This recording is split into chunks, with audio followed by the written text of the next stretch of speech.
Bine ați revenit la insula dramei totale! E timpul să-i cunoaștem pe primii 11 participanți. Beth, bine ai venit!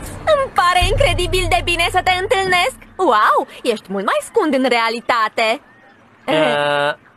Mulțumesc. Duncan, omule!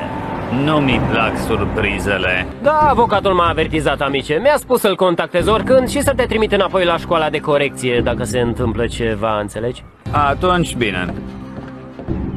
Prieteni, aceasta este Lindsay. Nu arată rău, nu? Bună! Deci, îmi pare atât de cunoscut. Eu sunt Chris McLean, gazda emisiunii. Oh, de acolo te știam! Mai bine renunțați acum și scăpați de probleme pentru că vin să câștig.